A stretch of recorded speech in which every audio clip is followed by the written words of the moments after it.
Assalamualaikum warahmatullahi wabarakatuh. Halo teman-teman semua, ketemu lagi di Belajar bareng Bunda Caca. Oh iya teman-teman, jangan lupa di like dan juga subscribe dan nyalakan lonceng notifikasinya agar teman-teman tidak ketinggalan kalau Bunda upload video pembelajaran yang baru ya. Jangan lupa.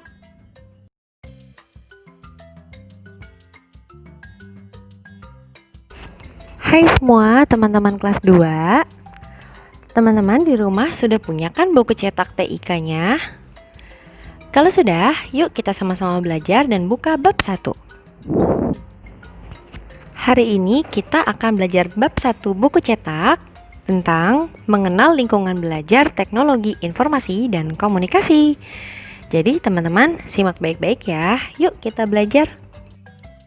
Assalamualaikum warahmatullahi wabarakatuh. Halo teman-teman semua, kembali lagi di channel Bunda Sabila Anissa di segmen BBBC Belajar bareng Bunda Caca. Teman-teman, stay tune di materi ini ya. Simak baik-baik sampai selesai. Yuk kita pelajari bab 1 di buku cetak yang judulnya Mengenal Lingkungan Belajar Teknologi Informasi dan Komunikasi. Siap-siap dibuka ya buku cetaknya. Yuk kita lihat gambar berikut. Menurut teman-teman semua, bagaimana ya situasi di kelas ini? Apakah rapi dan bersih? Nah, berikut ini adalah contoh gambar kelas yang situasinya bersih dan rapi. Tentu saja, kalau kita belajar di lingkungan belajar yang bersih dan rapi, teman-teman pasti semangat kan belajarnya? Tujuan pembelajaran di bab 1 buku cetak adalah 1. Mengetahui lingkungan belajar yang sehat. 2. Memperagakan posisi duduk yang baik dan benar. 3. Menunjukkan cara menggunakan komputer dengan memperhatikan kesehatan. Kita lanjut ya, disimak. Lingkungan belajar yang nyaman. Lingkungan belajar berpengaruh terhadap proses belajar kita. Lingkungan belajar yang nyaman dipengaruhi oleh adanya 1. Sirkulasi udara. Sirkulasi udara artinya adalah pergantian udara, yaitu keluar masuknya udara. Yang kedua, dipengaruhi juga oleh pencahayaan. Belajar sebaiknya menggunakan cahaya yang cukup, jangan terlalu gelap juga terlalu terang, jadi yang sedang saja. Kalau teman-teman belajar di lingkungan belajar yang sirkulasi udaranya bagus, pasti dan juga pencahayaannya baik, pasti teman-teman nyaman kan belajarnya, ya kan? Selain itu, tidak hanya pencahayaan dan sirkulasi udara yang baik, lingkungan belajar yang nyaman untuk belajar juga dipengaruhi oleh kebersihan lingkungan. Tempat yang kotor dapat merusak komputer, juga membuat belajar tidak nyaman. Kalau misalnya kelas kita kotor, laboratorium kita banyak coret-coret, banyak sampah, pasti nggak nyaman kan? Nanti pasti banyak nyamuk. Jadi nanti ketika belajar di lab, teman-teman harus menjaga kebersihan di lab ya. Tidak boleh buang sampah sembarangan, terus dilarang mencoret-coret meja.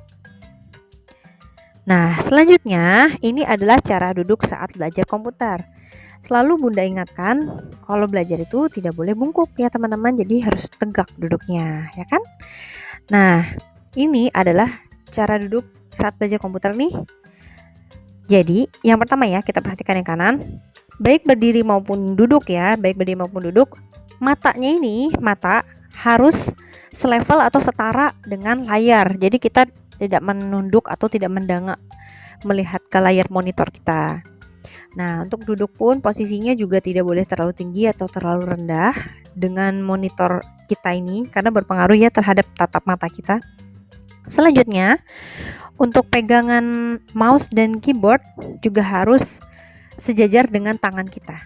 Itu. Kita lanjutkan ya.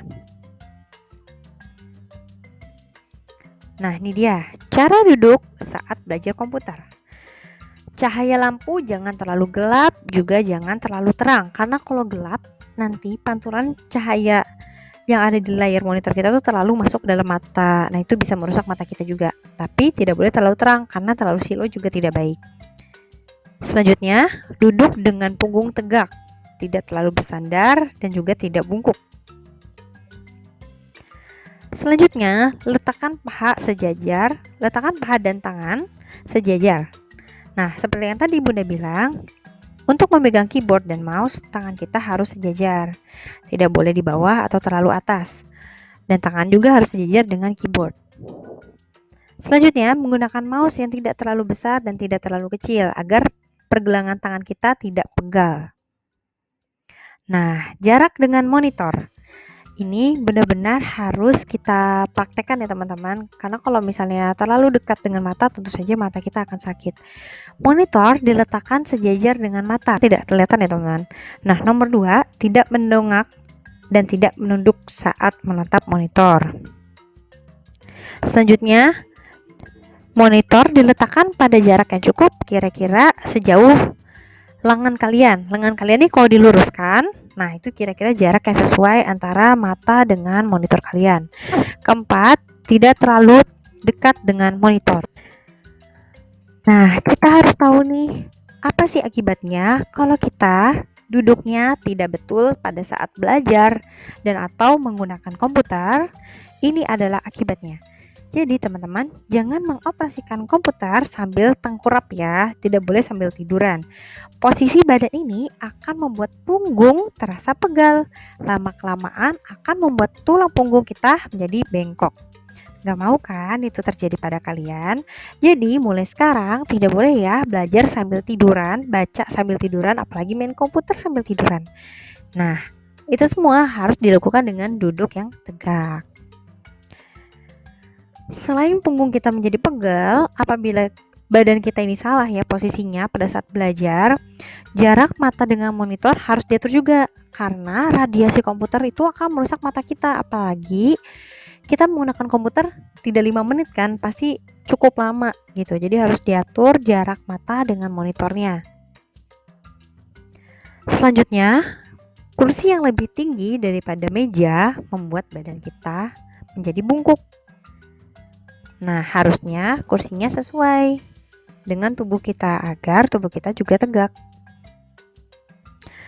Nah, setelah mendengarkan penjelasan dari Bunda tentang bab 1 ini, mengenal lingkungan belajar yang sehat, yuk sama-sama kita kerjakan halaman 9.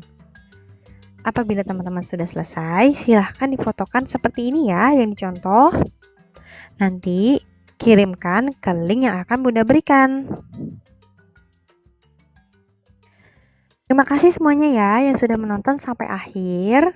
Semoga penjelasan ini bisa membuat teman-teman mengerti apa sih lingkungan belajar yang baik, bagaimana sih lingkungan belajar yang baik, juga posisi duduk dan apa akibatnya kalau kita salah dalam posisi duduk kita.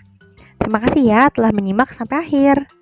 Jangan lupa di like, komen, subscribe, juga nyalakan lonceng notifikasinya agar teman-teman tidak ketinggalan kalau Bunda upload video yang baru. Kalau teman-teman ada pertanyaan, silahkan hubungi Bunda ya.